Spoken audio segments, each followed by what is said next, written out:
ከዛሬ 5 ዓመት በፊት የተለያዩ የኢትዮጵያ ማህበረሰቦች ቤት እናገኛለን ብለው ገንዘባቸውን ኢንቨስት አድርገው አያት ሪል ስቴት ላይ ቤት ገዝተው ነበር።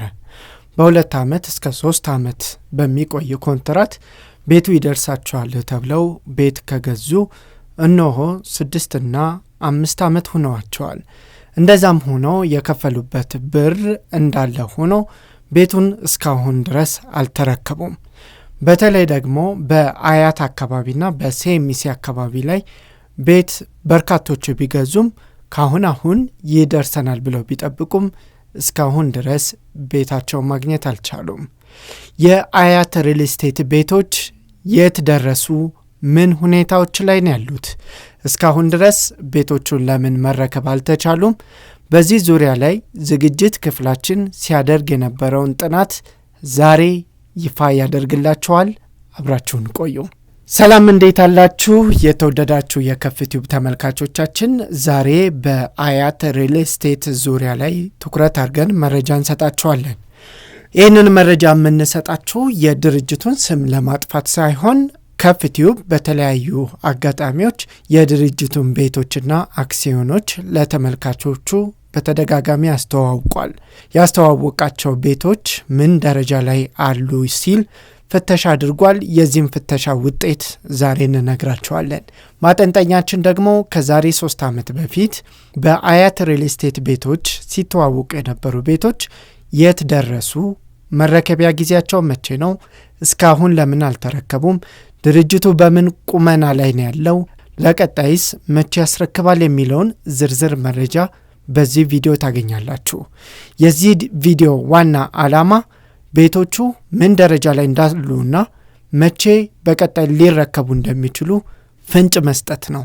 ስለዚህ ይህንን ቪዲዮ የምትመለከቱ ማናችሁም ተመልካቾች የድርጅቱን መልካም ስም ለማቆሸሽ ሳይሆን ድርጅቱ እየሄደበት ያለበትን ሁኔታና ተመዝጋቢዎች ወይም ደግሞ ከድርጅቱ ቤት የገዙ ሰዎች ምን ሁኔታ ላይ እንዳሉ ለማመላከት ያክል ብቻ የቀረበ እንደሆነ ተመልካቾች ልብ እንድትሉ እንፈልጋለን።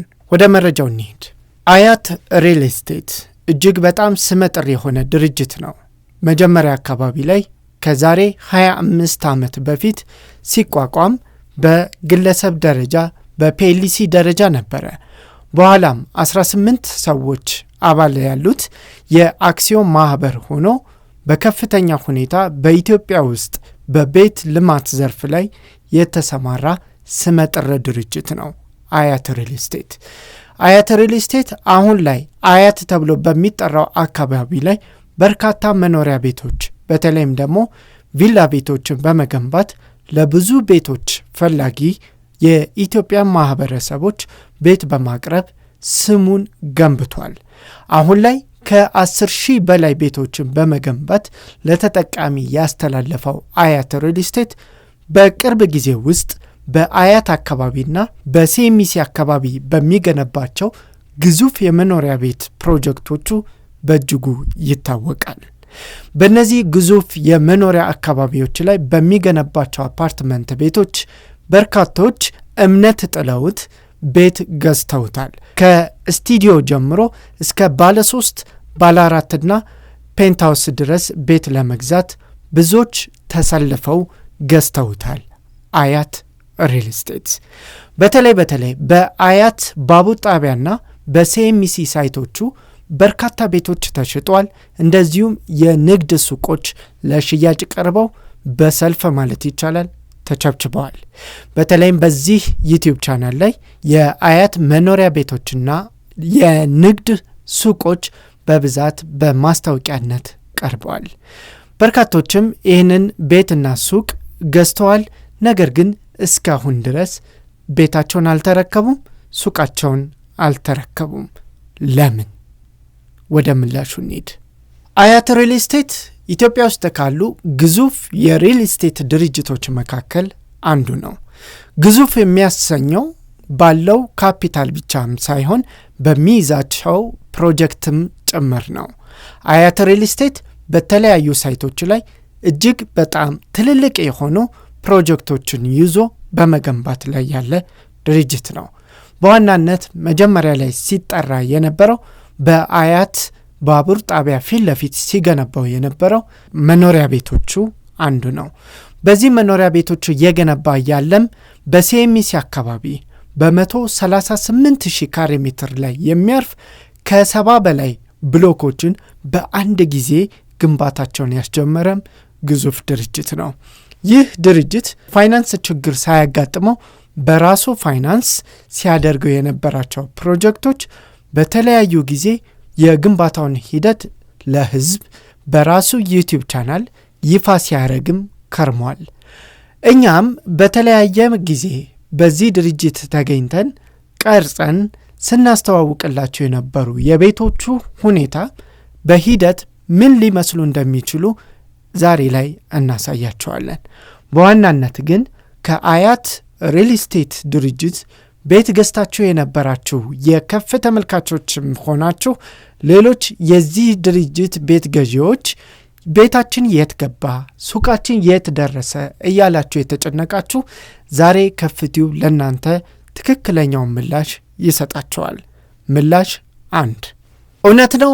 አያት ሪል ስቴት ከዛሬ 3 እና 4 ዓመት በፊት የተለያዩ የቤት ፕላትፎርሞችን አቅርቦ በ3 ዓመት ውል ቤቶችን ትረከባላችሁ በማለት ለናንተ ሲሸጥ ነበረ። ሽያጩን በተመለከተ በተለያዩ ማህበራዊ ሚዲያዎች እና በመገናኛ ብዙሃን ጭምር ድርጅቱ አስተዋውቆ እጅግ ከፍተኛ የተባለ ሽያጭ ማከናወኑ ነበረ። ድርጅቱ በኢትዮጵያ ውስጥ የሪል ስቴት ልማቱን እንዲሁም ደግሞ ዋጋውንም ጭምር መወሰን የሚያስችል አቅም ላይም ደርሶ ነበረ። እንደውም በርካታ የሪል ስቴት ልማት ድርጅቶች ዋጋ ለመጨመርም ሆነ ለመቀነስ መነሻ የሚያደርጉት ይህንኑ የአያት ሪል ስቴትን ነበረ። በኋላ ላይም አያት ሪል ስቴት በከፍተኛ ሁኔታ በአያትና በሲኤምሲ ሲገነባቸው የነበሩ ፕሮጀክቶችን በከፍተኛ ሁኔታ እያከናወነ ቆይቷል። ሆኖም ግን የቤት ፈላጊዎቹ ወይም ቤት እንገዛለን ብለው የተመዘገቡትና ክፍያ የፈጸሙት ግን እስካሁን ቤታቸውን ማግኘት አልቻሉም። ለምን? መልሱ ፕሮጀክቱ እጅግ ሰፊ ስለሆነ ነው። ይህንን ጉዳይ እናብራራ። አያት ሪል ስቴት ከያዛቸው እጅግ በጣም መጠነ ሰፊ ፕሮጀክቶች መካከል የሲኤምሲ ሳይቱ ተጠቃሽ ነው። ሲኤምሲ ላይ የሚገነባቸው ቤቶች በብሎክ ደረጃ ቁጥራቸው ከ70 በላይ ነው። አንድ ብሎክ ይዞ የሚገነባ ሪል ስቴት ድርጅትና በአንድ ጊዜ ከ70 በላይ የሚገነባ ሪል ስቴት አቅሙ እኩል ሊወዳደር አይችልም። በዛ ላይም ደግሞ አያት ሪል ስቴት እየገነባበት የሚገኘው የካሬ ስፋት ስንመለከት እጅግ በጣም ግዙፍ ሆኖ እናገኘዋለን። ይሄም በካሬ 138,000 ካሬ ሜትር የሚሰፋ በቀድሞ የራሱ ይዞታ በነበረና ለግብዓት ማምረቻነት ሲጠቀምበት የነበረ ጅቦች እና የተለያዩ እንስሶች መራቢያ የነበረበትን አካባቢ ዛሬ ላይ መለስተኛ መንደር አድርጎታል። ይህ መንደር በአሁኑ ሰዓት ባለው ዳታ መሰረት ከ4,000 በላይ አባወራዎች ይኖሩበታል ተብሎ የሚገመተው ይህ መንደር በርካታ ነዋሪዎችንም በውስጡ ይይዛል ተብሎም እየተጠበቀ ይገኛል። በተለይም ከ40,000 በላይ የሚሆኑ ነዋሪዎች በዚህ ውስጥ ይኖራሉ ተብሎም ይጠበቃል። ይህ ግዙፍ መንደር ነው እንግዲህ በአንድ ጊዜ ተገንብቶ በ3 ዓመት ውስጥ ቤቱ ተገንብቶ ይሰጣቸዋል የተባለው። እንዴት? እውነትስ ይሆናል? ይህን ምላሽ ደግሞ እንመልከት። አያት ሪል ስቴት ከሸጣቸው ውሎች መካከል ከ2 ዓመት ተኩል እስከ 3 ዓመት ውስጥ ቤቱን እናስረክባለን ቢልም ከያዘው ግዙፍ ፕሮጀክት አንጻር በቃሉ መገኘት ግን አላስቻለውም። እንዲያም ሆኖ አብዛኛው ሽያጭ የተከናወነው ግን በሰሚ ፊኒሽድ ወይም በግማሽ መጠናቀቅ ላይ ያሉ ቤቶችን ነው። ይህ በእንዲህ ከሆነ ግን አሁን ላይ አያት ሪል ስቴት በከፊል ግንባታ ላይ አስረክባቸዋለሁ ያላቸውን ቤቶች ለማስረከብ አሁን 95% በላይ ግንባታቸውን አጠናቋል። የቀሩት በፉል ፊኒሽንግ ቤቶችን ገንብቻ አስረክባለሁ ያላቸውን ነው። እነሱም ቀድመው የተገነቡ ቤቶችን አሁን ላይ በውጭም በውስጥም ያለውን የፊኒሽንግ ስራ በማጠናቀቅ ላይ ነው። ለዚህ ማስረጃ የሆናችሁ ዘንድ ከዚህ ፊት ለፊት የምትመለከቱት ቪዲዮ አንዱ ነው። ይህ ቪዲዮ ከዚህ ቀደም እንዲህ ባለ መልኩ ከፍቲው ቀርጾ ገና ከመጀመሪያው ምንም አይነት ልስን ሳይደረግ ምንም አይነት የግንባታ ሂደቶች ሳይኖሩት በፊት ውስጡ በብሎኬትና በልስን ደረጃ የነበረውን ቤት ነበረ ስናሳያችሁ የነበረው። ከዛሬ 2 ዓመት ተኩል በፊት የነበረው የቤቱ ይዞታ ይህ ነበረ። አሁን በተመሳሳይ ሁኔታ እዛው ቤት ሂጄ ያለው ሁኔታ ስመለከት ደግሞ አሁን ላይ ቤቱ በዚህ ደረጃ ላይ ይገኛል። ከዚህ ቪዲዮ መረዳት የምንችለው አያት ሪል ስቴት በተለያዩ ብሎኮች ላይ የተለያዩ የግንባታ ሂደቶችን ማለፉን ነው። ይህ የግንባታ ሂደት ግን ፕሮጀክቱ እጅግ በጣም መጠነ ሰፊ ከመሆኑ የተነሳ በተባለው ጊዜ መድረስ ባይችልም የግንባታው ሂደት ግን 24/7 በቀጥታ ያለምንም መቋረጥ ሲገነባ እንደነበረ ማስረጃ ነው። እስኪ እንመለስና ማስረጃዎችን እንመልከት። አንደኛ፣ በተለያዩ ጊዜያት አያት ሪል ስቴት በዩቲዩብ ቻናላቸው የለቀቋቸውን የቤቶቹን ፕሮግረስ እንመልከት። ድርጅቱ ለቃሉ ታማኝ ለመሆኑ ማሳያ አድርጎ የሚያቀርባቸው አንደኛው በተለያዩ ጊዜያት እያስቀረጸ ለተመልካቹ ሲያጋራቸው የነበሩ የዩቲዩብ ቪዲዮዎቹ ናቸው። እንደምትመለከቷቸው በተለያየ ጊዜ የተለያየ ደረጃ ላይ የደረሱ የግንባታ ደረጃዎችን ወደ ተመልካቾቹ በማድረስ አያት ሪል ስቴት እንዴት ግንባታዎችን እያከናወነ እንደሆነም ያሳያል። ሁለተኛ፣ እኔ የምገኝበት አካባቢ ሴሚሲ አካባቢ ነው። ጧት ማታ በገባው በወጣው ቁጥር የድርጅቱን እንቅስቃሴ መመልከት ችያለሁ። በዚህ ደረጃ በማያቋርጥ ሁኔታ በጣም በርካታ የሆኑ ሰራተኞች ጧት ከማታ እንቅስቃሴ አለ። እንደዚሁም ከፍተኛ የሆነ የግንባታ ማሽነሪዎች ጭምር በከፍተኛ ሁኔታ እንቅስቃሴም አለ። በዚህም ምክንያት አካባቢው በከፍተኛ ሁኔታ በአቧራ ተወርሶ ይህን ሁኔታ ለመቅረፍ ሲል ጧት ከሰዓት እና ማታ ላይ በቦቴ ጭምር አካባቢውን በውሃ ሲያጥብ ይቆያል። ምክንያቱም ከሴሚሲ ሚካኤል ጀምሮ እስከ ሴሚሲ የላይኛው አደባባይ ድረስ መንገዱ አቧራማ ከመሆኑ የተነሳ አካባቢው ማህበረሰብ እንዳይቸገር በማለት በቦቴ ጭምር አካባቢውን ሲያጥብ ተመልክቻለሁ። ይህ የየዕለት ተዕለት እንቅስቃሴያቸው ነው። ይህ የሚያሳየን ከፍተኛ ማሽነሪዎች በአካባቢው ስለሚንቀሳቀሱና የግንባታው ሂደት 24 ሰዓት ከመሆኑ ጋር ተያይዞ እጅግ በጣም የትራፊክ መጨናነቅና የአቧራ መፈጠር ስለፈጠረ ይህንን ለመቅረፍ ብሎ ድርጅቱ እያከናወነው የነበረው ተግባር ነው። ከዚህ ምን ተረዳን? አንደኛ፣ የአያት ሪል ስቴት ቤቶች በተገቡለት ቃል መሰረት መረከብ አልቻሉም። መረከብ ያልተቻለበት ዋነኛ ምክንያት ደግሞ አያት ሪል ስቴት ከያዘው ሰፊ ፕሮጀክት እንደሆነ መረዳት ችለናል። ስለሆነም አያት ሪል ስቴት አሁን እየገነባቸው ያሉ እጅግ መጠነ ሰፊ የሆኑ ፕሮጀክቶች እንደቀጠሉ ይገኛሉ። በውስጥ ስንዘዋወር እንዳየነው ምንም አይነት የግንባታ ማቴሪያል እጥረት እንደሌለበት የተከማቹ ብረቶችና ሌሎች ግብአቶች ማሳያ ናቸው። እንደዚሁም በውስጥ ያሉ የሥራ እንቅስቃሴዎች በተለይም ከፍተኛ የሰው ኃይል በመጠቀም የሚተገብራቸው በመሆኑ በተለይም ደግሞ የፊኒሽንግ ስራዎቹ አሁንም ድረስ እንቅስቃሴ ላይ መሆናቸውን ባደረግነው ምልከታ አይተናል። ይህ በእንዲህ እንዳለ አያት ሪል ስቴት ሶስተኛውንና እጅግ በጣም ግዙፉን የተባለውን የካሳንቺስ ሳይቱን ደግሞ ለመጀመር በዝግጅት ላይ መሆኑን ሰምተናል። እዚህ ላይ የግል አስተያየታችንን እንሰጣለን። አንደኛ፣ አያት ሪል ስቴት ምንም እንኳን የያዘው ብዙ ፕሮጀክቶች ቢኖሩም የግንባታ ስፋቱም በዛው ያክል ትልቅ ቢሆንም የገባውን ቃል ማክበር አለበት ብለን እናምናለን። ድርጅቱ ካለው ስመጥር ስሙ ተነስተን የግንባታ መጓተት ባይሆንም ከፕሮጀክት ስፋት አንጻር ግን በተገባው ቃል መሰረት ቤት አለማስረከብ ማለት አሁን በሚመራው ገበያ ላይ ስሙ እንዲጠቁር ስለሚያደርገው ጥንቃቄ ሊያደርግ ይገባል ብለን እንመክራለን።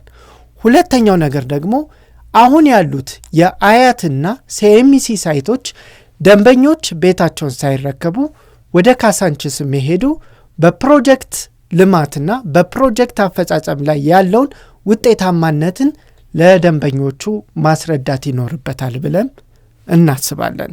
በሶስተኛ ደረጃ ደግሞ ተመልካቾችም ሆነ ሌሎች እንዲህ አይነት ንጹህና ጥርት ያለ መረጃ የማግኘት መብት ስላላቸው ድርጅቱ ልክ እንደ ከዚህ ቀደሙ የግንባታውን ሂደት በዩቲዩብ ላይ እንደሚገልጸው ሁሉ አሁንም ድርጅቱ የግንባታውን አካሄድ እንደዚሁም ደግሞ የፕሮግረሱን መጠን እና የመረከቢያ ጊዜያቸውን ለተመልካቾቹ እና ቤቱን ለገዙት ደንበኞቹ ማብራሪያ ቢሰጥ ብለን እንመክራለን።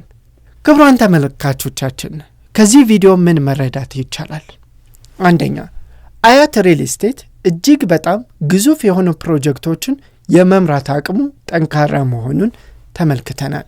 ድርጅቱ አንዳንድ ድርጅቶች ጋር ሲወዳደር ከምንም በላይ እንደሚበልጥ ማሳያ ነው።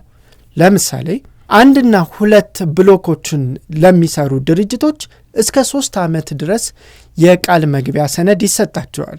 እንደዛም ሆኖ የማይጨርሱ ብዙዎች አሉ። እንደ አያት ሪል ስቴት ያሉ ደግሞ በአንድ ጊዜ በርካታ ቤቶችን የሚገነቡ ድርጅቶች ፕሮጀክቶቹ ሳይቆሙ 24 ሰዓት እንቅስቃሴ ሲደረግ ይህ የፕሮጀክት ማኔጅመንት አቅማቸውን በእጅጉ ያስመሰከረበት ነው ብለን እናስባለን። በሶስተኛ ደረጃ ደግሞ ድርጅቱ በቀጣይም በሪል ስቴት ልማት ዘርፉ ላይ ጠንካራ የሆነ ክንዱን ተክሎ ሊሄድ እንዳሰበም በሚገነባቸውና በሚረከባቸው ሳይቶች መሰረት መመልከት እንችላለን። ስለዚህ አያት ሪል ስቴት ከአንድም 2 3 የግንባታ ተቋራጮችን በመቀየር ግንባታው በፍጥነት እንዲሄድ በማድረግ ለሪል ስቴት ልማት ዘርፉ ትልቅ አስተዋጽኦ ያደረገ ድርጅት ነው ብለን እናስባለን። ሆኖም ግን በገባው ቃል ልክ በተባለው ጊዜ ቤቱን ያለ ማስረከብ ችግር በገበያው ላይ ደግሞ ሰፊ ጥላ ያሳድራል በሚል ስጋታችንን እንገልጻለን። የተወደዳችሁ የከፍ ቲዩብ ተመልካቾች አያት ሪል ስቴትን በተመለከተ የደረስንበትን መረጃ ይህንን ነው። ስለተመለከታችሁን እናመሰግናለን። በዚህ ላይ ሐሳብ፣ አስተያየት፣ ቅሬታ፣ ጥቆማ ያለው ማንኛውንም አካል እናስተናግዳለን። ድርጅቱንም ሆነ ቤት ገዢዎችን ሐሳባችሁን እናካትታለን። የሚኖራችሁን ሐሳብ አስተያየት +251 953 98 88 21 ላይ በመደወል ወይም ደግሞ ጋፋት ብራና 8@gmail.com ላይ መልእክቶቻችሁን በጽሁፍ በመላክ አሊያም ይመለከተናል የምትሉ ማናችሁም አካላት በዚህ ቪዲዮ አስተያየት መስጫ ሳጥን ውስጥ መልእክቶቻችሁን በመጻፍ ድምጻችሁን የማስተናግድ ይሆናል። ሐሳብ አስተያየታችሁንም እቀበላለሁ። አሁን አያት ሪል ስቴት ያለበት ሁኔታ በዚህ ሁኔታ ነው። በነገራችን ላይ የተወደዳችሁ የከፍ ተመልካቾች ባላይ መረጃ መሰረት ሱቁ በ2018 ዓመተ ምህረት በኢትዮጵያ ዘመን አቆጣጠር ማለት ነው ለማስረከብ ከፍተኛ ጥረት እያደረገ መሆኑን እንደዚሁም ደግሞ በ2018 ዓመተ ምህረት መጨረሻ ላይ የሰሚ ፊኒሺንግ ቤት የገዙ ሰዎችን ሙሉ በሙሉ ቤታቸውን ለማስረከብ እየሰራ መሆኑንና እንደዚሁም ደግሞ አብዛኛውን በፉል ፊኒሺንግ የተሰሩ ቤቶችንም ለማጠናቀቅ በሂደት ላይ መሆኑን ከመረጃ ምንጮቼ አግኝቻለሁ።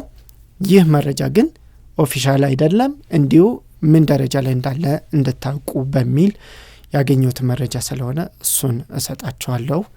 ስላደመጣችሁኝ አመሰግናለሁ። በሌላ ጊዜ በሌላ ርዕሰ ጉዳይ እንመለሳለን። እስከዛው ቸሩ ሁሉ ይግጠማችሁ። ጤና ይስጥልኝ።